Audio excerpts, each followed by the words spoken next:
வணக்கம், நமஸ்காரம், ஸ்தோத்திரம். அன்பான சகோதர சகோதரிகளே, என் பிரியமான கிறிஸ்துவ நண்பர்களே, அன்பு சிறு பிள்ளைகளே, தம்பி தங்கச்சிகளே, உங்கள் ஒவ்வொருவரையும் நசரேயனாகிய இயேசு கிறிஸ்துவின் இனி நாமத்தில் வாழ்த்துகிறேன், வரவேற்கிறேன். இந்த மாபெரும் அரிய சந்தர்ப்பத்தை தந்த பரலோக பிதாவுக்கும் அவருடைய ஒரே குமாரனாகிய இயேசு கிறிஸ்து எனக்காகவும் உங்களுக்காகவும் தன்னுடைய உயிரையே கொடுத்தார். தன்னுடைய வெளியேறப்பட்ட இரத்தத்தை சிந்தினார். அவருடைய இரத்தத்தை விலைக்கிரயமாக கொடுத்து என்னையும் உங்களையும் ஒரு விலைக்கு வாங்கி மீட்பு என்கிற ரட்சிப்பு என்கிற ஒரு நற்செய்தியை தந்திருக்கிறார். அடிமை தனத்தில் இருந்த அந்த மனுக்குலத்தை அவர் மீட்டெடுத்து அடிமையின் ரூபத்தில் சாபத்தில் சிக்குண்டு தவிக்கக்கூடிய இந்த மாந்தர்களை விடுவிக்கக்கூடிய எம்பெருமானாகியவன் தேவனாகிய கர்த்தராய் இந்த உலகத்தில் அவர் பாளையம் இறங்கினார். மெஸ்ஸையாவாக வந்து பல நற்செய்திகளை சொன்னார். ஓமையின் மூலமாக பேசினார். கட்டுகளில் இருந்தவர்களை விடுவித்தார். அதாவது ஆவிக்குரிய கட்டு என்று சொல்லலாம், மற்றும் பிசிக்கல் இன்ஃபர்மிட்டிஸ் என்று சொல்லலாம். அதாவது நம் உடம்பில் இருக்கக்கூடிய சில வியாதிகள் முன்னோரின் பாவத்து நிமித்தமாக வந்தது, இல்லை அந்தகார சக்திகள் நிமித்தமாக வந்தது. இவைகள் இருந்தெல்லாம் அவர் விடுதலை தந்து உலகமெங்கிலும் சுற்றி திரிந்து நன்மை செய்தார் என்கிற அப்போஸ்தலர் 10:38 வசனத்தை உங்களுக்கு நினைவுபடுத்துகிறேன். அதே போல அவருக்கு பின்பே, நான் எடுக்கப்பட்ட பின்பே பரிசுத்த ஆவியானவரை நான் அனுப்புவேன். அவர் உங்களுடைய நண்பராய் இருப்பார், என்னை போலவே இருப்பார், என் சாயலாக இருப்பார்.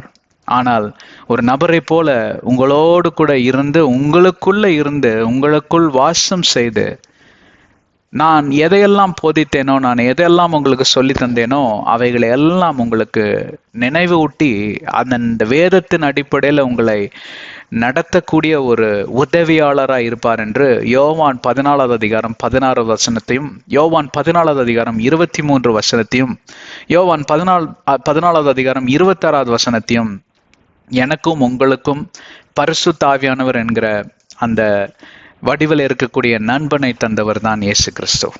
அவர் உதவியாளர் மட்டுமல்ல, ஒரு நல்ல நண்பன். இந்த அருமையான திருத்துவத்தின் சார்பில் உங்கள் ஒவ்வொருவரையும் நான் வாழ்த்துகிறேன். உங்கள் ஒவ்வொருவரையும் நான் வரவேற்கிறேன். உங்கள் ஒவ்வொருவரையும் கர்த்தர் ஆசீர்வதிக்கட்டும், பழுகி பெருகச் செய்யட்டும் என்கிற எபிரேயர் 6:14 வசனத்தின்படி நான் உங்களை இயேசு கிறிஸ்துவின் நாமத்தில் ஆசீர்வதிக்கிறேன். இது ஒரு புதிய தொடர். இது எவ்வளவு நாட்கள் ஓடும் என்று தெரியாது. ஆனால் ஆதியாகமத்தின் ரகசியங்கள் என்கிற தலைப்பில் நாங்கள் ஏறத்தாழ 125 மணி நேரத்துக்கு மேல 3 ஆண்டுகளாக நாங்கள் பிரசங்கம் செய்து கொண்டு வருகிறோம். அதெல்லாம் நீங்க கேட்டுக்கொண்டு வருவீங்கன்னு நாங்கள் நம்புறோம். இது வரைக்கும் பார்ப்பீர்களானால் வெறும் 6 அதிகாரங்கள் தான் கவர் செய்திருக்கிறோம். அதுல பார்ப்பீர்களானால் 100க்கு மேலான பிரசங்கங்கள். 50 அதிகாரங்களையும் பிரசங்கம் செய்ய வேண்டும் என்றால் எவ்வளவு மணி நேரம் தேவைப்படும் என்று எனக்கு தெரியாது. சில பேர் பார்ப்பீர்களானால் நீங்க மேத்ஸ்ல புலினா நீங்களே கால்குலேட் பண்ணிக்கோங்க. 1000 மணி நேரம் தேவைப்படுமா செய்யறதுக்கு ரெடி. ஆனால் இது ஒரு புதிய தொடர். இது அவ்வளவு ஆழமாக போவதற்கு ஒரு வாய்ப்பில்லை என்று தான் சொல்லுவேன். ஆனால் இது ஒரு முக்கியமான ஒரு தொடர். இது உலகத்திற்கு தேவையான ஒரு தொடர். குறிப்பாக கிறிஸ்துவர்கள் மத்தியில இது ஒரு விழிப்புணர்வை கொடுக்கக்கூடிய ஒரு தொடர். இந்த தொடர் செய்தியின் மூலமாக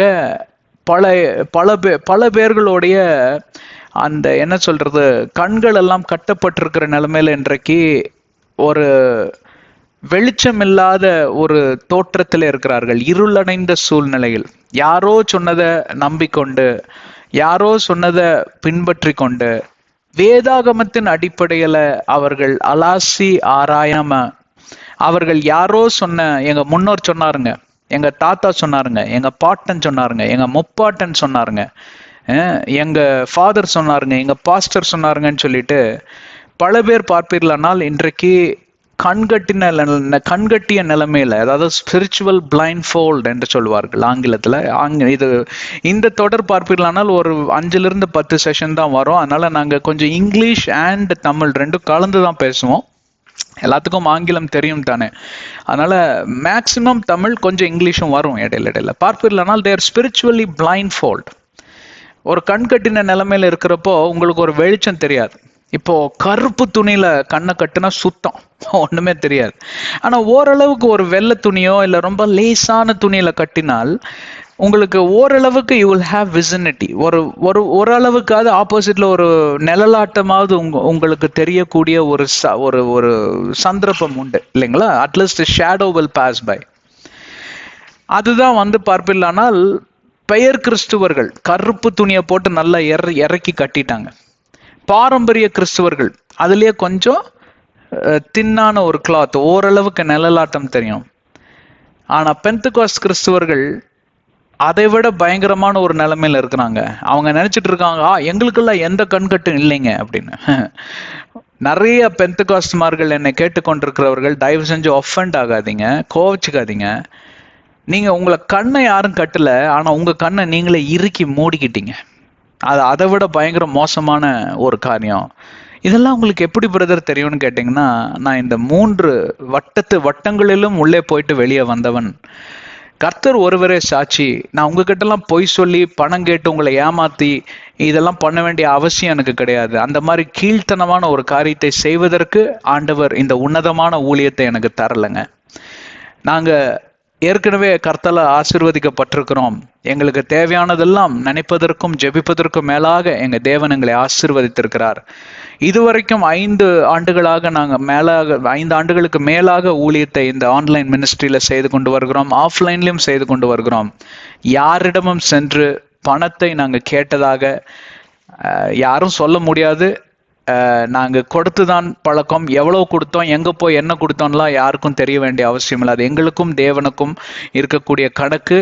வலகரம் கொடுப்பது இடதுகரத்துக்கு தெரியவே கூடாது என்கிற அந்த அடிப்படையில தான் நாங்கள் வாழ்ந்து கொண்டு வருகிறோம். அதனால யாரும் தவறான கணக்கை போட்டு விட வேண்டாம்.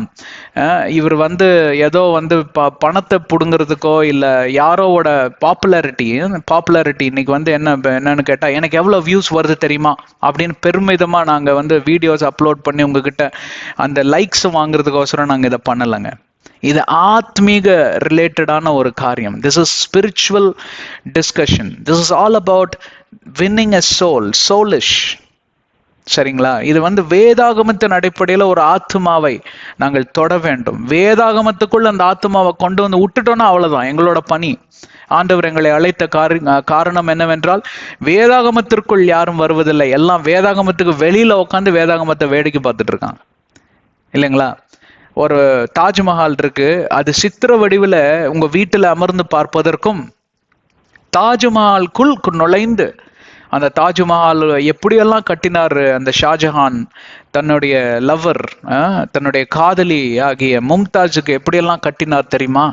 அவ்வளவா காதலிச்சார் தெரியுமான்னு இந்த கைடு கூப்பிட்டுட்டு போய் உங்களை ரூம் அறையாய் காமிப்பதற்கும் அதெல்லாம் சுற்றி பார்ப்பதற்கும், அங்க முன்னாடி ஒரு குட்டி ஒரு ரிவர் போயிட்டு இருப்பதற்கும், அந்த ஃபவுண்டன் எல்லாம் இருக்கிறத பாக்குறதும், நைட்டு லைட் எல்லாம் போட்டதுல பாக்குறதுக்கும் வித்தியாசம் இருக்கா இல்லையா? இன்னைக்கு அதுதான் பிரச்சனை கிறிஸ்துவர்கள் மத்தியில. யாரெல்லாம் தாஜ்மஹாலுக்குள்ள போயிட்டு வெளியில வந்தாங்களோ அவங்களுடைய அனுபவம் வேற. சித்திர வடிவிலே பார்த்துட்டேன்ப்பா, நான் தான் பார்த்துட்டேன், என்ன பெருசா நீங்க போய் பார்த்தீங்க அப்படின்னு சொல்றதற்கும் வித்தியாசம் இருக்கு. இவங்க 2 பேர் பார்த்தீங்கன்னா பேசுறது எப்பவுமே ஒரு கான்ஃபிளிக்ட்ல தான் முடியும். ஏன்னா இவங்க சொல்றது அவங்க ஒத்துக்க மாட்டாங்க, அவங்க சொல்றது இவங்க ஒத்துக்க மாட்டாங்க. அந்த அனுபவத்தை இவங்க ஏத்துக்கவும் மாட்டாங்க. என்னத்தை போய் நீ புதுசா பார்த்துட்ட, அதுதான் நான் ஏற்கனவே சித்திரத்துல பார்த்துட்டேனே அப்படின்னு சொல்றவங்க கிட்ட நீங்க என்னைக்குமே போய் உனக்கு என்னப்பா தெரியும், போய் பார்த்தா தான் தெரியும், அடப்போ அப்படின்ட்டு இவங்க ஒரு பக்கம் அவங்க ஒரு பக்கம் போயிடுவாங்க. இன்னைக்கு இதுதான் கிறிஸ்துவம். Christianity is divided. Those that are in the framework of Bible versus those that are outside the framework of the Bible, they never go well with each other. புரியுதுங்களா? நான் என்ன சொல்றேன்னு உங்களுக்கு விளங்குகிறதா? அந்த ஃப்ரேம்வொர்க்குள்ள கொண்டு வருவதுதான் நீங்களுடைய கடமை. நீங்க யாரா இருந்துக்கோங்க, நீங்க கிறிஸ்துவர்கள் அல்லாதவராக கூட இருந்துக்கோங்க, அதை பத்தி எங்களுக்கு நாத்திகராக கூட இருந்துக்கோங்க, கவலையே கிடையாது. நீங்க you are all welcome, you are all children of God. ஆண்டவரால் சிருஷ்டிக்கப்பட்ட பிள்ளைகள், நீங்க அருமையானவர்கள், கர்த்தருடைய கண்களில் நீங்க மிக அருமையானவர்கள் என்று வேதாகமம் சொல்றது. கர்த்தர் அப்படிதான் உங்களை பார்க்கிறார், மிகவும் அருமையாக உங்களை உண்டாக்கினார் என்று சங்கீதம் 139:14. ஆனா நம்மளுக்குள்ளேயே இங்க பார்ப்பீர்களானால் பிரிவினைகள் கிறிஸ்துவத்துக்குள்ள. நீ கத்தோலிக்கன்னா நான் சிஎஸ்ஐ, நான் சிஎஸ்ஐனா நீ பெந்தகாஸ், நீ பெந்தகாஸ்னா நான் லூதரன், நான் லூதரன்னா நான் Protestant, Protestant Jehovah witness. Even ஒவ்வொருத்தரும் பார்த்தீங்கன்னா சண்டை பிடிச்சுக்கிட்டே இருப்பாங்க. இதே தான் வேலை. ஆனா பிசாசு வெளியில உட்காந்து நல்ல குளிர் காஞ்சிட்டு இருக்கான். இப்படியான பிரிவினைகளை கொண்டு வந்து கிறிஸ்துவர்கள் எல்லாம் இன்றைக்கு சிதறடிக்கப்பட்ட அந்த காரியத்தை பரலோகம் பார்த்து மிக மிக மிக விசனப்படுகிறது. பரலோக தேவனாகிய கர்த்தர் இதற்காக இயேசு கிறிஸ்துவை அனுப்பவில்லை. இயேசு கிறிஸ்துவை அனுப்புவதற்கு காரணம் என்னன்னு கேட்டா, எல்லாரும் ஒரே இனமாய், ஒரே குலமாய், ஒரே திருச்சபையாய் எழும்ப வேண்டும். திருச்சபைகளுக்கெல்லாம் தலைவராய் இருக்கிறவர் இயேசு கிறிஸ்து. ஆனா இன்றைக்கு பார்ப்பீர்களானால் ஒவ்வொரு திருச்சபையில ஒவ்வொரு எம்பசிஸ் என்றால் ஒரு அழுத்தம். சில பேர் பரிசுத்த ஆவியானவர் தான் இருக்கிறாம்பாங்க, சில பேர் பார்ப்பீர்களானால் இயேசு கிறிஸ்து மட்டும்தான் இருக்கிறாங்கப்பா, சில பேர் பார்ப்பீர்களானால் பிதா மட்டும்தான் இருக்கிறாங்க, சில பேர் 3 பேரும் கிடையாது, அது வேற கான்செப்ட்னு கல்ட்டு திருச்சபைகள் ஏராளமாய் எழும்பி இருக்கிறன. அதிலே பார்ப்பீர்களானால் கத்தோலிக்கர்கள் மிக மிக அருமையான ஜனங்கள். நான் பிறந்தது Catholic. I was a born Catholic. நான் ஒரு கத்தோலிக்கனாக பிறந்தேன்.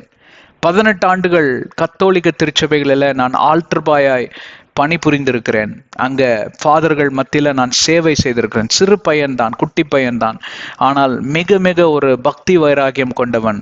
அனுதினமும் மாசுக்கு செல்கிறவன், முடிந்தால் காலையில் மாலையில் கூட செல்கிறவன். நான் பக்தி வைராயத்தோடு நான் அங்கு இருந்த மாத்திரத்தில் கர்த்தராகிய தேவன் என் இருதயத்தில் பேசினார். நீ வேதாகமத்தை ஓதுவாயாக என்று சொன்னார். நீ வேதாகமத்தை ஓதுவாயாக என்று சொன்னால் என் வாயாகவும் விரலாகவும் நீ செயல்படுவாய் என்று சொன்னார். அப்பொழுது எனக்கு புரியவில்லை கர்த்தர் என்ன சொல்லுகிறார் என்று சொல்லி. ஏனென்றால் நான் வேதாகமத்தை தொட்டது கூட கிடையாது 18 வயது வரைக்கும். அப்பொழுது நான் காருண்யா என்ற பொறியியல் கல்லூரியில என்னை கொண்டு போய் அங்க சேர்த்துனாங்க என் பெற்றோர். அங்கே பார்ப்பீர்களானால் பிரதர் டிஜிஎஸ் தினகரால் தொடங்கப்பட்ட அந்த காலேஜில் ஸ்பிரிச்சுவல் ஃபோக்கஸ் மிக மிக அதிகம். அந்த ஸ்பிரிச்சுவல் ஃபோக்கஸ்குள்ளே நாங்கள் செல்வதற்கு அங்கே ப்ரேயர் செல்கள் எல்லாம் ஏற்படுத்தப்பட்டிருந்தது. இதோ முதலாவது நாள் தொடங்கினது, அங்கே ப்ரேயர் செல் இருக்குப்பா அப்படின்னாங்க. எனக்கு ப்ரேயர்னா ரொம்ப பிடிக்கும், எங்கன்னா போய் உக்காந்துக்குவேன். எனக்கு இப்போ கத்தோலிக்க திருச்சபை கிடையாதே அப்படின்னு சொல்லி நான் அங்கே போய் நம்ம ப்ரேயரில் உட்காரலாம் என்று சொல்லி அமர்ந்தேன். அங்கே இருக்கக்கூடிய வாலிப அண்ணன்மார்கள், அங்கே ஃபைனல் இன்ஜினியரிங்கில் இருக்கக்கூடியவர்கள் அங்கே லீட் பண்ணினாங்க. அப்போ ஒரு அண்ணன் சொன்னார், தம்பி உங்ககிட்ட பைபிள் இல்லையாப்பா, ப்ரேயர் செல்க்கு பைபிள் எல்லாம் வரக்கூடாது. அண்ணா என்கிட்ட பைபிள் இல்லைண்ணா. அப்படின்னா என்னன்னு கேட்டேன். அப்போ அந்த அண்ணன் கூட்டிட்டு போய் எனக்கு பைபிள் அங்கே வாங்க அப்படின்னா காசு விலை கொடுத்து தான் நான் வாங்கினேன். இதுதான்ப்பா பைபிள்னு நியூ கிங் ஜேம்ஸ் வெர்ஷன், அந்த வேதாகமம் முன்னெங்கிட்டு இருக்கு. நான் முதலாவது வாங்கின வேதாகமம் 1995ஆம் ஆண்டுல. அப்போ அந்த வேதாகமத்தை நீ வாசிக்க தொடங்க வேண்டும், அதில் இருக்கக்கூடிய அர்த்தங்களை புரிந்து கொள்ள வேண்டும். சந்தேகம் இருந்தால் என்கிட்ட கேளுப்பா தம்பி என்று சொன்னார். அப்பொழுதெல்லாம் எனக்கு வேதாகமம் என்னவென்றே தெரியாது. சரின்னு சொல்லி வாசிக்க நான் தொடங்கினேன். வாசிக்க என்னுடைய உள்ளம் அழுது குமுறுகிறது. என்னுடைய உள்ளம் பார்ப்பீர்களானால் அதாவது பீறி கிழிக்கப்படுகிறது. அதுதான் வேதாகமம். எபிரேயர் 4வது அதிகாரம் 12வது வசனத்துல தேவனுடைய வசனம் இருபுறமும் கருக்குள்ள பட்டயமாய் இருக்கிறது, உங்களோட இருதயத்தை பீறி அது கிழிக்கும், மாம்சமான காரியங்களை வெளியேற்றி ஆவிக்குரிய காரியங்களை நீங்கள் பெற்றுக்கொள்ளும்படி, நீங்கள் பற்றி கொள்ளும்படி அது உதவி செய்யும் என்கிற அந்த வசனம் என் கண்களில் வந்தது. நான் மிக மிக உடைந்து போனேன், வெசனப்பட்டேன், கதறி அழுதேன். இத்தனை காலங்கள் நான் வீணடித்து விட்டேனே, இப்பொழுதாவது எனக்கு விழிப்புணர்வு வந்ததே ஆண்டவரே, என்னோட வாலிப பிரயாசத்திலேயே என்னை நீங்க தொட்டுட்டீங்களே அப்படின்னு சொல்லி ஆண்டவருக்கு நான் நன்றி சொல்லி அப்பொழுது ஆரம்பித்த இந்த பிரயாணம் என்னை ஆண்டவராகிய தேவன் வாயாகவும் விரலாகவும் என் வேதத்தை ஓதுவாயாக என்று சொன்னது எப்பொழுது வெளிப்பட்டது தெரியுமா? என்னுடைய 40வது வயதிலே தான் வெளிப்பட்டது. 40வது வயது வரைக்கும் என்னை ஆண்டவர் வேதாகமத்தில் நான் வளரும்படி, இந்த வேதாகமத்தை எத்தனை நூற்றுக்கணக்கான முறை நான் படித்திருப்பேன் என்றே எனக்கு தெரியாது. அவ்வளோ முறை நான் படித்து அதில் வளரும்படி, பைபிள் காலேஜுக்கெல்லாம் நான் செல்லவில்லை. ஆனால் தேவனுடைய பாதத்தில் அமர்ந்து இந்த வசனத்தை நான் மிக மிக கருத்தாய் வாசிக்கிறப்போ ஆண்டவர் பல ஆவிக்குரிய ரகசியங்களை வெளிப்படுத்தினார். அதனுடைய எதிரொலி தான் நீங்கள் பார்க்கக்கூடிய இந்த மெசேஜ்கள் எல்லாம், சேனலில் பார்ப்பதெல்லாம். நீங்கள் நிறைய பிரதர்ஸ் என்னை கூப்பிட்டு என்னை கங்க்ராச்சுலேட் பண்ணியிருக்காங்க. அவங்க மிக வியப்படைஞ்சிருக்காங்க. இதெல்லாம் உங்களுக்கு எப்படி தெரியும், எப்படி கத்துக்கிட்டீங்கன்னா, நான் சொன்ன வெளிப்படுத்தப்பட்டதுங்க. நீங்க ஆண்டவர் பாதத்தில் அமர்ந்து நீங்களும் இந்த வேதாகமத்தை வாசிப்பீர்கள், ஆனால் பரிசுத்த ஆவியானவர் உங்களுக்கு அவைகளை வெளிப்படுத்த போதுமானவராக இருக்கிறார். எனக்கு வெளிப்படுத்தினது உங்களுக்கும் வெளிப்படுத்துவார் என்று சொல்லி எல்லாம் நான் சொல்லுவேன். சரி, நம்ம விஷயத்துக்கு வரலாங்களா? இத்தனை காரியங்களும் நான் சொல்வதற்கு காரணம் என்னவென்றால், இது ஒரு மிகப்பெரிய ஒரு கான்ட்ரவர்ஷியலான ஒரு தலைப்பு, கான்ட்ரவர்ஷியலான ஒரு சப்ஜெக்ட். அப்படி என்றால் இது பார்ப்பீர்களானால் வாக்குவாதத்தை என்ன சொல்றது, வாக்குவாதங்களை வரவேற்க கூடிய ஒரு சப்ஜெக்ட். ஆனா இந்த சப்ஜெக்டை நாங்க பண்ணியே ஆகணும்னு சொல்லி எனக்கு பரிசுத்த ஆவியானவர் சொன்னதனால் இந்த நாளில் வந்து நான் உங்க முன்பே நிற்கிறேன்.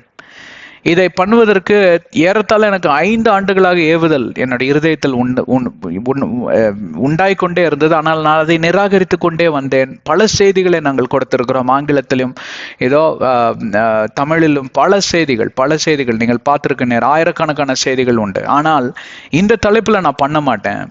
ஏன்னா எனக்கு மிக மிக பிரியமானவர்கள் யார் என்று கேட்பீர்கள், ஆனால் கிறிஸ்துவத்துல கத்தோலிக்கர்களே. ஏன்னு கேட்டா அவங்க மத்தியில தான் நான் வாழ்ந்து வந்தேன். அதற்காக பிறர், அதாவது மற்றவங்கெல்லாம் பெந்தகாஸ் இருக்கிறவங்க, சிஎஸ்ஐ இவங்கெல்லாம் கெட்டவங்கன்னு சொல்லலை, உடனே தவறாக நினைத்துக்கொள்ள வேண்டாம். ஆனால் கத்தோலிக்கர்கள் மேல எனக்கு ஒரு ஆள் கடந்த பிரியம், அவர்கள் மேல எனக்கு ஒரு பாசம் என்று சொல்லுவேன். ஏன்னா நான் அங்கதான், அதுதான் என்னோட வீடு இல்லைங்களா. என்னுடைய ரத்த சம்பந்தப்பட்ட சகோதர சகோதரிகள்லாம் முன்ன கத்தோலிக்கத்துல தான் இருக்கிறாங்க. அதே போல கத்தோலிக்கர்களுடைய அந்த வைராக்கியம், அந்த சேவை மனப்பான்மை இதுவரைக்கும் நான் எங்கேயுமே பார்க்கல. ஒரு மதர் தெரேசான்னா அவங்க கத்தோலிக்கர் தான். ஒரு ப்ளூ கிராஸ், ரெட் கிராஸ்னா அது கத்தோலிக்கத்தின் நிமித்தமாக வந்தது தான். பல நிறுவனங்கள், சிஎம்சி, வெள்ளூர், இப்போது பல நிறுவனங்களை எடுப்பீர்கள், ஆனால் அங்கெல்லாம் கத்தோலிக்க பேக்ரவுண்ட்ல தான் வந்து இந்த சேவை மனப்பான்மை இந்த உலகத்திற்கு கற்றுக் கொடுத்தது இவர்கள் தான். பிறரோடு கூட அன்பு காண்பிப்பதும் மன்னிப்பதும் நல்ல ஒரு ஹியூமனிட்டேரியன் பிரின்சிபல்ஸ் இந்த உலகத்திற்கு காமித்து கொடுத்தது. அதாவது மனுஷத்தன்மை என்று இந்த உலகத்திற்கு காமித்து கொடுத்ததே இந்த கத்தோலிக்கர்கள் தான். அதே நேரத்தில் இவர்களுடைய முரண்பட்ட கருத்துகளும் நாம் அப்படியே விட்டுவிட முடியாது. ஏனென்றால் வேதாகமம் என்கிற அந்த ஃப்ரேம் ஒர்க்குள்ள இவங்க வரவே மாட்டாங்க. நீங்க எவ்வளவுதான் இவங்களை பிடிச்சி இழுத்துட்டு வந்தாலும், ஏன்னா நான் அதுக்குள்ள இருந்தவன், அதுல இருந்து தான் அதனால தான் என் சாட்சியை உங்களுக்கு நான் சொன்னேன். நீங்க எவ்வளவுதான் இதை இழுத்துட்டு வந்தாலும், இப்போ கொஞ்சம் கொஞ்சமா மாறிட்டு வருது. இந்த கடைசி 20-30 ஆண்டுகளாக நிறைய விழிப்புணர்வு எழுச்சிகள் வந்தது. எனக்கு மிகவும் பிரியமானவர் ஃபாதர் பெர்க்மேன்ஸ், இங்க பெங்களூர்ல இருக்கிறவர் பார்ப்பீர்களானால் நம்மளுடைய பிரதர் குரூஸ் திவாகரன். என்னுடைய சிறு வயதிலிருந்து அவர் எனக்கு தெரியும்.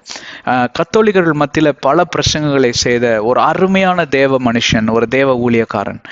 இவங்கெல்லாம் பாத்தீங்கன்னா கத்தோலிக்கர்களா இருந்து கத்தோலிக்கர்களிருந்து வெளியே வந்து கத்தோலிக்கர்களுக்கு ஊழியம் செய்து உலகத்திற்கே சாட்சியை நிற்கிறவர்கள். இந்த மாதிரி பல பேர்கள் எனக்கு தெரியும். ஆனால் இவர்களுடைய பிரச்சனை என்னன்னா, கத்தோலிக்கர்கள் பார்ப்பீர்களானால் இந்த ஃப்ரேம் ஒர்க்குள்ள வரவே மாட்டாங்க. அதை எப்படியாவது கொண்டு வரணும்னு சொல்லிதான் நான் மறைமுகமாக பல பிரசங்கங்களை நான் செய்து வந்தேன். ஆனால் ஆண்டவர், நீ மறைமுகமாக செய்ய வேண்டாம், நீ நேரடியாகவே ஒரு காரியத்தை உங்க கிட்ட சொல்லணும். அந்த காரியத்தை சொன்னால் இவர்கள் கோபப்படுவதற்கு வாய்ப்புகள் உண்டு. ஆனால் நீங்க கோபப்படுற அளவுக்கெல்லாம் நாங்கள் ஒன்றும் பேசிட மாட்டோம், கவலைப்படாதீங்க. யாரையும் துன்புறுத்துவதற்காக இங்க வரல, விழிப்புணர்வு கொடுப்பதற்காகவும் வெளிச்சத்தை அங்கே கொடுப்பதற்காக தான் இங்க வந்திருக்கிறோம். இப்போ இன்னொரு உதாரணத்தை சொல்லிட்டு வந்துடுறேன். என்ன பிரதர் வயலின் வாசிச்சுக்கிட்டே இருக்கிறீங்க, பிடிகள் போட்டதெல்லாம் போதும், வாங்க விஷயத்துக்குன்னு சொல்றீங்க. வரேன், இருங்க. இது இன்ட்ரோ செஷன் தானே, என்ன அவசரம் உங்களுக்கு? கேளுங்களேன். எவ்வளோ கஷ்டப்பட்டு உயிரை கொடுத்து கத்திட்டு இருக்கிறேன், இவ்வளோ பொறுமை கூட கிடையாதா உங்களுக்கு? இருங்க, விஷயத்துக்கு வரேன். இப்ப யூதர்களிடம் சென்று 2 காரியத்தை சொன்னீங்கன்னா உங்களை கொல்லுவதற்கு கூட அவர்கள் 2 முறை யோசிக்க மாட்டார்கள். என்ன தெரியுங்களா? 1, ஆக்சுவலா 3 விஷயங்கள் என்று சொல்லலாம். 1, அவருடைய முற்பிதா ஆபிரகாம் அவரை பத்தி நீங்க மட்டும் ஏதாவது கான்ட்ரவர்ஷியலா, தவறா கூட பேச வேண்டாம், கான்ட்ரவர்ஷியலா ஒரு வாக்குவாதத்திற்கு நீங்க அழைத்து, அப்ரஹாம் இப்படிங்களா, நாங்க வேற மாதிரி கேள்விப்பட்டங்களே அப்படின்னு நீங்க இழுத்தாலே என்னது அப்படிம்பாங்க. ஒன்று. இரண்டு, மோசே பக்தன், மோசேக் லாஸ் என்று சொல்வார்கள், மோசையுடைய நியாய பிரமாணங்களை கட்டளைகளை குறித்து ஏதாயினும் தவறாக பேசிவிட்டுவீர்களானால் முதல்ல அவன் எடுக்கிறது கல்லா தான் இருக்கும். எடுத்து உங்க தலை மண்டைய புழக்காம விட மாட்டான். ஏன், எந்த அளவுக்குன்னு கேட்டா, இயேசு கிறிஸ்துவே கல்லால அடிச்சு கொள்வதற்கும் பலமுறை அவங்க முயற்சி எடுத்தார்கள். இயேசு கிறிஸ்துவை ஒரு முறை அவர்கள் பார்ப்பீர்களானால் அந்த மலை உச்சி வரைக்கும் தள்ளிட்டு போயிட்டாங்க. அங்கிருந்து உருட்டி விடுறது ஒண்ணுதான் பாக்கி. ஆனா கர்த்தர் கிருபையாய் அவர் காப்பாற்றினார். ஏனென்றால் அவருடைய நேரம் வரவில்லை. ஆனா கடைசியில் அவங்களே தான் அரைஞ்சு கொண்டாங்க அவரை. எதற்காக? நியாய பிரமாணங்கள் கட்டளைகளை இவர் திருத்தும்படி வந்தார். ஆக்சுவலா அவர் திருத்தும்படி வரல, அப்படிதான் இவங்க தவறாக புரிஞ்சுக்கிட்டாங்க. நியாயப்பிரமாணங்கள் கட்டளைகளை அழித்து போட வந்தார்னு இன்னொரு கூட்டம் சொல்லிச்சு, அதுவும் தவறு. அதெல்லாம் மத்தேயு 5:17 எழுதியிருக்கு, நீங்க படிச்சு பார்த்துக்கோங்க. இயேசு கிறிஸ்து சொன்னது என்னன்னு கேட்டா, நியாயப்பிரமாணங்கள் கட்டளைகளை நான் அடுத்த நிலைமைக்கு கொண்டு போக வந்திருக்கிறேன். ஏன்னா அது பழைய ஏற்பாடு, மெசையாவை கொண்டு புதிய ஏற்பாடு என்ற கதவை திறக்கப்படும். அதன் மூலமாக பல பேர்களுடைய கண்கள், அதாவது குருட்டு கண்கள் என்று சொல்வார்கள், இருதயத்தில் இருக்கக்கூடிய குருட்டாட்டம் பிடிக்கக்கூடிய கண்கள், மூர்க்கத்தனமான கண்களை திறந்து விடவே மெஸ்ஸியா இங்க வந்தார். இது யாருக்கு கூட சரியா புரியல தெரியுங்களா? யோவான் ஸ்நானகருக்கு கூட புரியல. நீங்க தான் இந்த மெஸ்ஸியாவான் ஆள் அனுப்பிச்சு கேட்டால், அந்திரையும் பிலிப்பையும் அனுப்பி கேட்டார் தெரியுங்களா? வேதத்துல இருக்கு.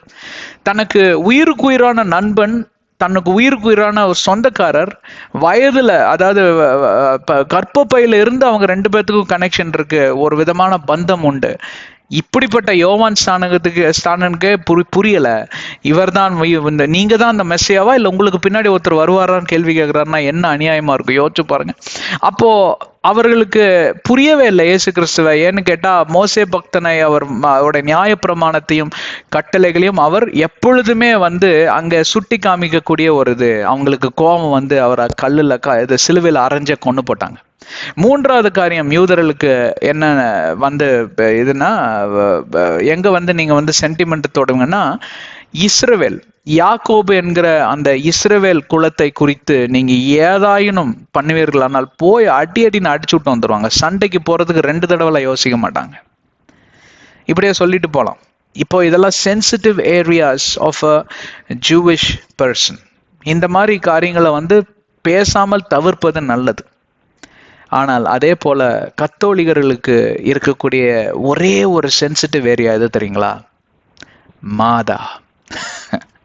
ஓ, இத சொல்றதுக்கு தான் வந்தீங்களா? இப்பதானே புரியுது இவர் எதுக்கா இங்க உக்காந்துட்டு இருக்காருன்னு. நீங்கள ஆரம்பிச்சிட்டீங்களா அப்படின்னு நிறைய கத்தோலிகர்கள் என்னை பார்த்து கேட்கலாம். தயவு செய்து என்னை கேட்டுக்கொண்டிருக்கக்கூடிய கத்தோலிக்க நண்பர்களே, கத்தோலிக்க சகோதர சகோதரிகளே, கத்தோலிக்க சிறு பிள்ளைகளே, கத்தோலிக்க தம்பி தங்கச்சிகளே, என்னிடம் கோவப்படாதீங்க. நான் இங்க வந்தது உங்களுடைய மாதாவை பற்றி பேசுவதற்கு அல்ல.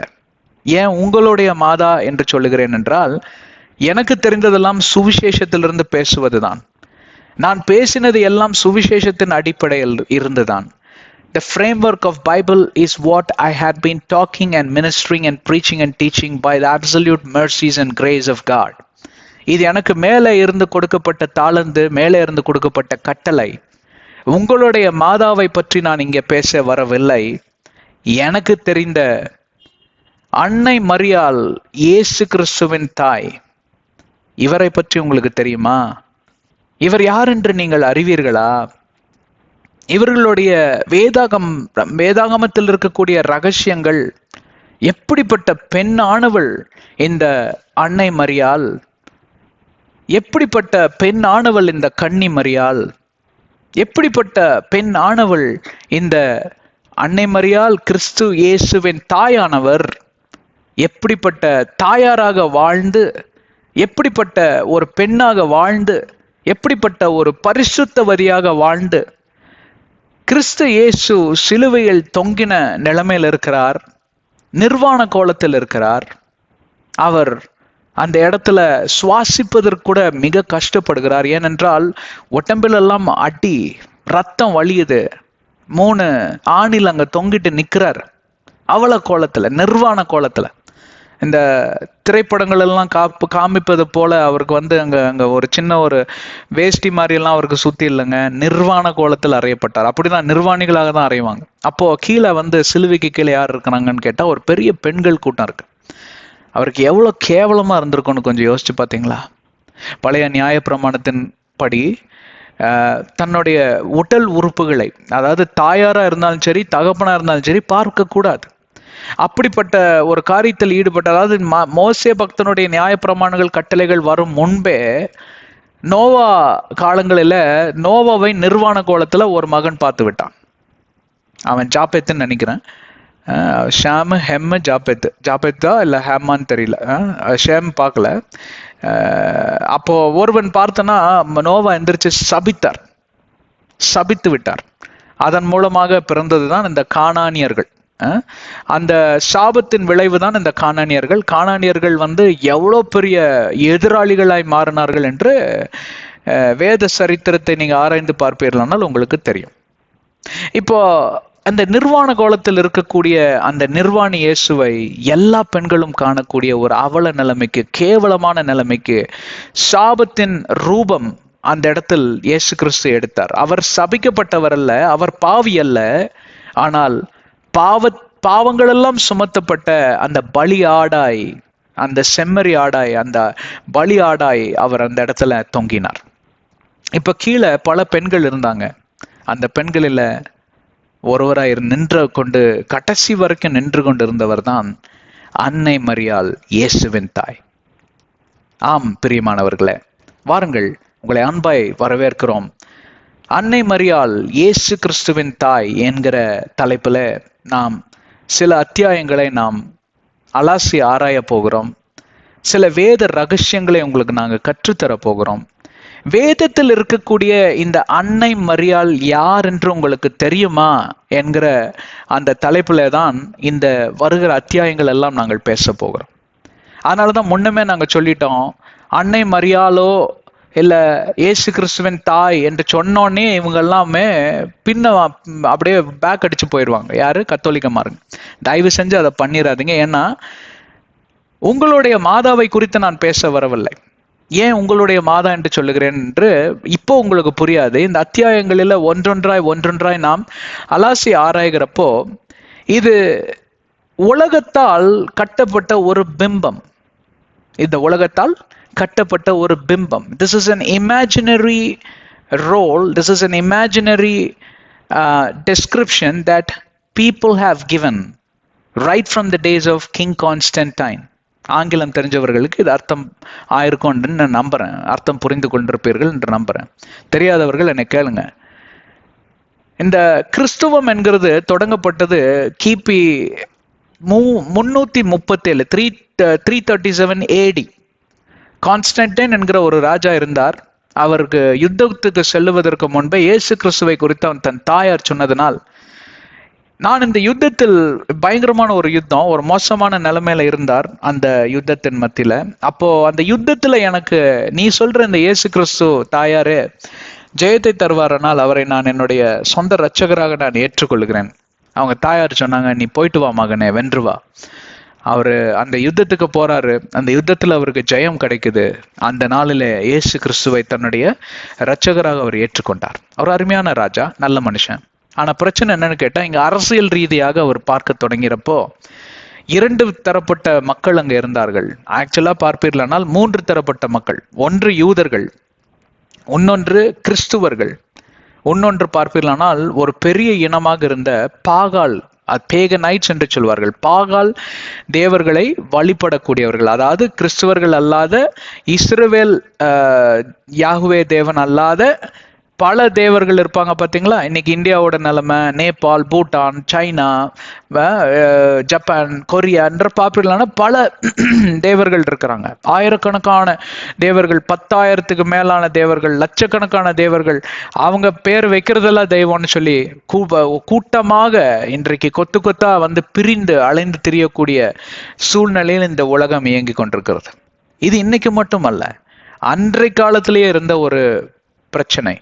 அப்போ இவர் அரசியல் ரீதியாக ஒரு பிரச்சனையை பார்க்கிறார். அது என்னவென்றால், இப்படி இவங்களெல்லாம் ஒன்றிணைக்கணுமே. இப்படி இவங்க பிரிஞ்சு இருந்தாங்கன்னா இவங்களே அடிச்சுக்கிட்டு ஒருத்தன் செத்து போயிடுவானுங்களே. இவனுங்களுக்கு பிரச்சனையை பஞ்சாயத்து பண்றதே எனக்கு தினம் வேலையா போயிருமே. அப்ப நான் அரசாங்கத்தை எப்படி நடத்துறது? இந்த ராஜ்யத்தை எப்படி நான் ஆளுமை செய்வது? அதே நேரத்துல நான் ஏற்றுக்கொண்ட கிறிஸ்துவையும் நான் உள்ள கொண்டு வரணுமே அப்படின்னு அவர் உட்காந்து யோசிக்கிறப்போ, அவர்களுடைய அந்த அரசாட்சி பீடத்தில் இருக்கக்கூடிய சில புத்திசாலிகள், சில பார்ப்பீர்களானால் ஞானத்தில் சிறந்தவர்கள், கவுன்சிலர்ஸ் என்று சொல்வார்கள், அவர்கள் ஒரு ஆலோசனை கொடுத்தாங்க. ராஜாவே, நம்ம இவங்களெல்லாம் ஒன்னா கொண்டு வரணும்னா ஒரு மதத்தை உருவாக்கணும். அந்த மதத்திற்கு மூலதனமான ஒரு காரியத்தை கொண்டு வரணும். அந்த மூலதனமான காரியம் இவங்க 3 பேரையும் இணைக்கக்கூடிய ஒரு காரியமா இருக்கணும் அப்படின்னு அவங்கெல்லாம் ஆலோசிச்சு பார்க்கிறப்போ, யூதர்கள் இந்த இணைப்புக்குள் வருவதற்கு வாய்ப்பே கிடையாது. ஏன்னு கேட்டா, உயிரே போனாலும் சரி யாகுவே தேவனை விட்டு அவன் வரமாட்டான் வெளியில. மோசே பக்தனோட நியாயப்பிரமான கட்டளைகளை விட்டு அவன் வரவே மாட்டான். அடிமையா நீ நடத்துறதுனா நடத்திக்கோ, என்னை வெட்டி துண்டு துண்டா கொண்டு போட்டாலும் சரி நான் வரமாட்டேன், அதனால அவங்கள வெளியில விட்டுருங்க, அவங்க இஷ்டத்துக்கு அவங்க இருந்துட்டு போட்டோம் அப்படின்னு ஒரு தீர்மானத்துக்கு வரவும், அவங்க சின்ன ஒரு கம்யூனிட்டி தான், பெரிய ஒரு எண்ணிக்கை ஜனத்தொகை கிடையாது, அதனால அது ஒரு பெரிய பாதகமோ பாதிப்போ கிடையாது, அவங்கள ஃப்ரீயா விட்டுருங்க அப்படின்ட்டாங்க. ஆனா மெஜாரிட்டி, அதாவது ஏறத்தாழ 70% இருந்தவர்கள் தான் இந்த பாகால் தீர்க்கதரிசிகளையும் பாகால் தேவர்களையும் வணங்கக்கூடிய பெருங்கூட்டம். ஆனால் ஒரு 20-30% இந்த யூதர்கள், கிறிஸ்துவர்கள் இப்படி எல்லாம் இருந்தாங்க, இஸ்லாமியர்கள்லாம் இருந்தாங்க. ஆக கிறிஸ்துவர்கள் மேல இவருக்கு ஒரு தனி பற்று. அப்போ கிறிஸ்துவம் பயங்கரமா பெருகிருச்சு. இந்த 300 ஆண்டுகளில் அப்போ சிலர் மாதிரி பெரிய பெரிய ஜாமவான்கள் போய் அங்கே பேதுரு மாதிரி ஊழியம் செய்தவர்கள் நிமித்தமாக அங்க பயங்கரமா ஜனத்தொகை பெருகிட்டு. அப்போ இவர்கள் எல்லாம் ஒன்றிணைத்து கொண்டு வரக்கூடிய கிறிஸ்துவத்தின் மேல இவருக்கு ஒரு பற்று வேற இருக்கா. அப்போ ஒரு காரியத்தை உருவாக்கலாம்னு சொல்லி ஒரு தீர்மானம் எடுத்தார்கள் அந்த சபையில. அந்த தீர்மானத்தின் விளைவுதான், அந்த தீர்மானத்தின் பின்விளைவுதான், அந்த தீர்மானத்தின் முடிவுதான் கத்தோலிக்கம் என்கிற ஒரு மதம் உருவாக்கப்பட்டது. இப்போ கத்தோலிக்கம் என்கிற அந்த மதம் உருவாயிற்று. இந்த கத்தோலிக்கத்த மதத்தின் மூல அச்சாணியாய் ஒரு தெய்வம் இருக்க வேண்டுமே. இயேசு கிறிஸ்துவ கொண்டு வந்தோம்னா அந்த பாகால் பயலுக ஒருத்தனும் வரமாட்டான். இயேசு கிறிஸ்துவ கொண்டு வந்தா இவங்க 70% நான் இழந்துருவேன். அப்போ இந்த சைட்ல இருக்கிறவங்கள நான் குஷிப்படுத்தலாம், இந்த சைட்ல இருக்கிறவங்கள குஷிப்படுத்த முடியாது, என்ன பண்ணலாம் அப்படின்னு யோசிக்கிறப்பதான் மாதா என்கிற ஒரு தெய்வத்தை உருவாக்கினார்கள். மாதா என்கிற ஒரு ஐகான் என்கிற அந்த காரியத்தை உருவாக்கினார்கள். எதனால் இந்த மாதா என்கிற ஐகானை உருவாக்கினார்கள் என்றால், மாதாவை பின்பற்றி போகக்கூடியவர்கள் கிறிஸ்துவ கத்தோலிக்கர்கள், கிறிஸ்டியன் கேத்தலிக்ஸ், ரோமன் கேத்தலிக்ஸ் என்று சொல்லுவார்கள். அவர்கள் கிறிஸ்துவம் என்கிற அந்த வட்டத்துக்குள்ளதான் இன்னைக்கும் இயங்க கொண்டிருக்கிறாங்க. பாத்தீங்கன்னா, ஆர் யூ அ கிறிஸ்டியன் அப்படின்னு தான் கேட்பாங்க. ஆர் யூ அ கேத்தலிக் அப்படின்னா ஓ நீங்க கிறிஸ்டியன் அப்படின்னு தான் சொல்லுவாங்க, கரெக்டுங்களா? நான் ஒரு கத்தோலிக் அப்படின்னா ஓகே நீங்க கிறிஸ்தவர்களா அப்படிம்பாங்க. ஆனா அந்த அங்கீகாரம் வேதாகமத்தின் அடிப்படையில உருவாகல, அரசியலின் அடிப்படையில் உருவானது. இதை குறித்து உங்களுக்கு அதிகமாக தெரிய வேண்டும் என்றால் எங்க பிளேலிஸ்ட்ல போய் evolution and genealogy of Christianity அப்படின்னு சொல்லி ஒரு பிளேலிஸ்ட் இருக்கும். அதுல 90 மணி நேரத்துக்கு மேலாக நான் பழைய ஹிஸ்டாரி, அதாவது சரித்திரத்திலிருந்து பல காரியங்களை வெளிப்படுத்தி இருக்கிறோம். அதை மறக்காம நீங்க கேளுங்க. ரொம்ப நாள் ஆச்சு அதை பேசியெல்லாம், ஒரு 4 வருஷத்துக்கு மேல இருக்கும். அதுல எல்லாத்தையும் புட்டு வச்சிருக்கோம், சரிங்களா? கலோக்கியல் லாங்குவேஜ்ல சொல்லணும்னா. அதனால உங்களுக்கு மேல டீட்டெயில்ஸ் வேணா அங்க போய் நீங்க கேட்டுக்கோங்க. ஆனா இங்க நாங்க மாதாவை எப்படி உருவாக்குனாங்க அப்படிங்கிற அந்த காரியத்தை நாங்க உங்களுக்கு சொல்லிட்டு வரோம். இது வரைக்கும் என்னோட இருக்கீங்களா? யாராவது கோவப்படுறீங்களா? கோவப்படுறதுக்கு நான் ஒண்ணுமே சொல்லலீங்களே, சரித்திரத்தை தான் சொல்லிட்டு வரேன். இது சரித்திரத்தை நான் உருவாக்கல, சரித்திரத்தை தான் என்ன உருவாக்குச்சு, உங்களை உருவாக்குச்சு. எனக்கு உங்களுக்கு முன்பே இருக்கக்கூடிய இந்த சரித்திரத்தை தான் நீங்க பேசி கொண்டு வருகிறோம். அதனால நான் எதையும் பொய்யா அடிச்சு விடல, ஏதோ வந்தாச்சு ஏதோ பேசி விடலாம் அப்படின்னு. இதெல்லாம் சரித்திர நூல்கள்ல எழுதப்பட்ட ஒரு காரியம். இதை குறித்து நீங்க அதிகமாக தெரிந்து கொள்ள வேண்டும் என்றால் அந்த பிளேலிஸ்டுக்குள்ள போனீங்கன்னா உங்களுக்கு நீங்க அங்க டீட்டெயில்ஸ் கிடைக்கும். ஸோ இப்போ இந்த காலகட்டத்தில் பார்ப்பீர்களானால் இந்த மாதா என்கிற ஒரு காரியம் உருவாயிற்று. மாதா என்கிற ஒரு சுரூபமும் அங்கே வடிவமைக்கப்பட்டது. அங்க மாதாவுக்கு சில வழிபாடுகளை நாம் பண்ணினால்தான் இவங்க இரண்டு தரப்பு மக்களையும் ஒன்றாக கொண்டு வர முடியும் என்று சொல்லி பாகாலுடைய வழியில வரக்கூடிய சில வழிபாடுகள் பார்ப்பீர்களானால், ஒரு தேர்ல ஒரு மாதா சுரூபம். முதலாவது வேதாகமத்துல பார்ப்பீர்களானால் சுரூப வழிபாடு, விக்கிரக வழிபாடு ஆண்டவரால் அருவறுக்கப்பட்ட முதலாவது காரியம். இரண்டாவது ஆண்டவரால் அருவறுக்கப்பட்டது விபச்சாரம். இது இரண்டு தான். இது ரெண்டுக்காக தான் பாத்தீங்கன்னா இஸ்ரவேல் ஜனங்களை அடின்னு அடிச்சார். வேதாகமத்தில் இருக்கிறதான் பேசிட்டு வரேங்க, நான் என் சொந்த கதையெல்லாம் விடல. நீங்க அதாவது நாளாகமம், 1 நாளாகமம் 2 நாளாகமத்தை நீங்க எப்போ நேரம் கிடைக்குதோ படிச்சு பாருங்க. 1 ராஜாக்கள் 2 ராஜாக்களையும் படிச்சு பாருங்க. இவங்க இஸ்ரவேல் ஜனங்க அடி வாங்கினதுக்கு காரணம் இந்த 2 தான். அவங்க என்ன பண்றாங்கன்னா, எங்கெங்க எல்லைகள், ஏன்னா அவங்க சுற்றி திரிவுகளா தான் இருந்தாங்க. அவங்களுக்கு ஒரு தேசம் உருவாகல. 1948 தான் இஸ்ரவேல் தேசம் உருவாச்சு. அது வரைக்கும் அவங்க என்னதான் வனாந்திர பாதையிலேயே தான் இருக்கிறாங்க. அங்கிருந்து வந்தோன்னா பாத்தீங்கன்னா ஒரு மாதிரி ஒரு மூமெண்ட்லயே தான் இருப்பாங்க. அவங்களுக்குன்னு ஒரு தேசம் உருவாகல. அப்போ தாவீதுக்காரன் வந்தாரு, அங்க இஸ்ரவேல் என்கிற ஒரு தேசம் அங்க உருவெடுக்கப்பட்டது. ஆனா பாத்தீங்கன்னா எப்பொழுதும் யுத்தம் தான். அப்புறம் தாவீதோட காலத்துக்கு பின்பே பார்ப்பீர்களானால் எல்லா ராஜாக்களும் வழி தவறி போயிட்டாங்க. 40 ஆண்டுகள் தான் தாவீதோட ஆட்சி நடந்தது. அதற்கு பின்பே எல்லாரும் விலகி போயிட்டாங்க. அப்ப என்ன ஆகுதுன்னு கேட்டா, வெளி தேசத்திலிருந்து ஃபாரினர்ஸா உள்ள வருவாங்க பாருங்க. அவங்க கொண்டு வரக்கூடிய கல்ச்சர்ல பாத்தீங்கன்னா இவங்க எல்லாம் போய் அங்க வழிபட ஆரம்பிச்சுட்டாங்க. அப்போ எவ்வளவுக்கு எவ்வளவு அவங்க வழிபட்டாங்களோ அவ்வளவுக்கு எவ்வளவு ஆண்டவருடைய கோபத்திற்கு ஆளானார்கள். ஆண்டவர் இவர்களை அடிக்க தொடங்குவார். அப்புறம் மனம் திரும்பி வருவாங்க. அப்புறம் திருப்பியும் பின்வாங்க போவாங்க, வழி தவறி போவாங்க. திருப்பி ஆண்டவர் அடிப்பார், மன்னிப்பு கேட்டு ஒப்புரவாவாங்க, வழி தவறி போவாங்க, மன்னிப்பு அடிப்பார், வழி. இது எப்படியே ஓடிக்கொண்டு இருந்தது. உங்களுக்கு விளங்குறதா நான் என்ன சொல்றேன்னு? இப்பொழுது பார்ப்பீர்களானால் இந்த 2 காரியமானது 337வது ஏடியில வரல, கிங் கான்ஸ்டன்டைனால கொண்டு வரப்படல. இது எப்பொழுதுமே இருந்த ஒரு சாதாரண விஷயம் தான். அதை நீங்க புரிஞ்சுக்கணும். ஆனால் அந்த காலகட்டத்துல அந்த அரசியல் பின்னணியில பார்ப்பீர்களானால் இவர்களை இணைப்பதற்கு ஒரு தெய்வம் தேவைப்பட்டது. அங்கே பார்ப்பீர்களானால் மாதா, மரியாள் என்கிற அந்த மாதாவை உருவாக்குறார்கள். ஆனால் வேதத்தில் இருக்கக்கூடிய அன்னை மரியாள் யார் என்று தெரியுமா உங்களுக்கு? அந்த உன்னத பாத்திரம், அந்த பரிசுத்த பாத்திரம், அந்த அற்புதத்தின் பாத்திரம், அந்த உத்தம பாத்திரம், உத்தமி அவங்க. அந்த பரிசுத்தவதியோடைய பின்னணி என்னன்று உங்களுக்கு தெரியுமா? அதற்கும் நீங்க இப்ப பார்த்து கொண்டிருக்கிற நடைமுறையில் இருக்கக்கூடிய இந்த மாதாவிற்கும் எந்த சம்பந்தமும் இல்லை என்பதுதான் ஒரு ஒரு யதார்த்தமான கருத்தல்ல, யதார்த்தமான உண்மை. இந்த யதார்த்தமான உண்மையை அலசி ஆராயத்தான் நாம் இங்கே அமர்ந்திருக்கிறோம். இந்த வரக்கூடிய அத்தியாயங்களில் எல்லாம் நாம் அதிகமாக வேதாகமத்திலிருந்து மாதாவை குறித்து நான் பேச இங்க வரல. அது நீங்க வச்சுக்கோங்க. அது நீங்க கிங் கான்ஸ்டன்டைனால கான்ஸ்டன்டைன் ராஜாவால உருவாக்கப்பட்டு, சரித்திரம் அப்படிதாங்க சொல்லுது. என்ன நம்பலான பைபிள் காலேஜ் லைப்ரரி எல்லாம் போய் படிச்சு பாருங்க. ஏன்னா அது வேதாகமத்துல நீங்க கண்டுபிடிக்க முடியாது. வேதாகம ஃப்ரேம் ஒர்க்லயே மாதா என்கிற ஒரு பாத்திரமே கிடையாது. அதனால வேதாகமத்திலிருந்து எனக்கு தெரிஞ்சதெல்லாம் வேதாகமம் ஒண்ணுதான். அப்போ உங்களுக்கு தெரிஞ்ச வேதாகமத்தை நீங்க பார்க்கலாம். நான் சொல்லக்கூடிய அன்னை மரியாள், இயேசுவின் தாயார், இவர்களை குறித்து நான் பேசுவதை ஒரு பக்கம் வச்சுக்கிட்டு இன்னொரு பக்கம் போய் நீங்க என்ன பண்ணுங்க, பைபிள் காலேஜில் இருக்கக்கூடிய அந்த பெரிய பெரிய லைப்ரரியில புத்தகங்களை இல்ல விலைக்கு அமேசான்ல மாதிரி புத்தகங்களை வாங்கி மாதா யார், இவங்க எப்படி உருவானாங்க, சரித்திர பின்னணி என்ன என்று சொல்லி எல்லாம் நீங்க ஆராய்ந்து பார்த்து கொள்ளுங்கள். ஏன்னா நான் ஆராய்ச்சி பண்ணி உங்களுக்கு சொல்லியும் கொடுத்துட்டேன். நிறைய விஷயங்களை நான் அந்த என்ன சொல்றது, அந்த ஆங்கில சீரியஸ்லயும் நான் ஏற்கனவே பேசிட்டேன். எனக்கு அது தேவையில்லாத சப்ஜெக்ட். ஏன்னா அது பைபிளுக்கு வேதாகமத்திற்கு வெளியே இருக்கக்கூடிய சப்ஜெக்ட். நான் அதுக்குள்ள போக விரும்பல. அதற்காக நான் அழைக்கப்படலை. நான் அதற்காக சுவிசேஷகனாக ஆண்டவருடைய பணியை நான் ஏற்றுக்கொள்ளலை. அது உங்களுடைய தெய்வம், நீங்க ஏற்றுக்கொள்ளுங்க. நீங்க உங்களால வடிவமைக்கப்பட்டு உங்களால உருவாக்கப்பட்டக்கூடிய அந்த மாதாவை நீங்க பின்பற்றி வருகிறீர்கள் என்றால் அவைகள் நீங்கள் வைத்துக் கொள்ளுங்கள். இதோட வடிவை யார் அமைத்தால் என்றால் அது கான்ஸ்டன்டைன் ராஜா காலத்துல வடிவமைக்கப்பட்ட ஒரு கூட்டம் தான். அந்த கூட்டத்திற்கு பெயர் ரோமர் கத்தோலிக்கர்கள், ரோமன் கேத்தலிக்ஸ். இப்ப பார்ப்பீர்களானால் சிரியன் கேத்தலிக்ஸ், நிறைய கேத்தலிக்ஸ் உருவாயிட்டாங்க. மார்த்தோமா, ஆர்த்தடாக்ஸ் சர்ச், இவங்க எல்லாமே கத்தோலிக்கர்கள் மாதிரி தான் ஏறக்குறைய. நிறைய கத்தோலிக்கர்கள் வந்துட்டாங்க. ரோமன் கேத்தலிக்ஸ் தான் வந்து அதுக்கு என்ன சொல்றது பேசிஸ். இன்னைக்கு அதுல தான் நிறைய கூட்டம் இருக்கு. நிறைய கிறிஸ்துவர்கள், கிறிஸ்துவ நாடுகள் பார்ப்பீர்களானால் கத்தோலிக்கர்களால நிரப்பப்பட்டிருக்கக்கூடிய நாடு. அவர்களுடைய மூலதனமான காரியம் என்ன?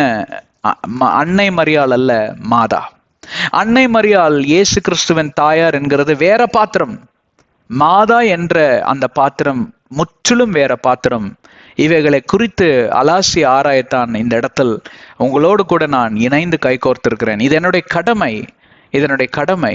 இயேசு கிறிஸ்துவை நாமத்து நிமித்தமாக இந்த அருமையான அன்னை மரியாள் என்கிற பாத்திரம் எவ்வளவாக ஒரு தியாகத்துக்குள்ளும், எவ்வளவு கஷ்டத்துக்குள்ளும், எவ்வளவு நொறுக்கப்பட்ட சூழ்நிலைகளுக்குள்ளும் அவர்கள் கடந்து போய் இயேசு கிறிஸ்துவுக்கு தாயாராய் இருந்து பல ரெஸ்பான்சிபிலிட்டிஸ், தன்னுடைய கடமைகளையும் பொறுப்புகளையும் செய்து, அவர் சிலுவையில தொங்கி மரித்து அவருடைய உடல் கீழே வந்து அடக்கம் செய்து, அவர் உயிர் தெழுந்த கிறிஸ்துவாய் வந்து அங்கே காட்சி அளித்து அந்த இடத்தில் ஒருவராய் அமர்ந்திருந்து இயேசு கிறிஸ்து கொடுத்த அபிஷேகத்தை, பரிசுத்த ஆவியானவரோட அபிஷேகத்தை அவர் பெற்றுக்கொண்டு அந்த அபிஷேகத்தின் நிமித்தமாக யோவான் சீஷகன் தன்னுடைய புதிய மகன் அப்படி என்று சொல்லலாம், இயேசு கிறிஸ்துவால நியமிக்கப்பட்ட புதிய மகன் தன்னுடைய ஸ்தானத்துல, அவர் வேற ஸ்தானத்துக்கு போயிட்டார் இல்லையா, அவர் மேல பரலோகம் ஏறி சென்று அவர் வேற ஸ்தானத்தை எடுத்துக்கொண்டார். என்ன ஸ்தானம் என்றால் பரிந்து பேசக்கூடிய பரிகாரி என்கிற ஸ்தானத்தை. அப்ப இந்த ஸ்தானம் காலியா இருக்கு. அப்ப இந்த அம்மா வயசும் ஆயிடுச்சு. ஆனா இவங்க ஆவிக்குரிய மனுஷியா இருக்காங்க.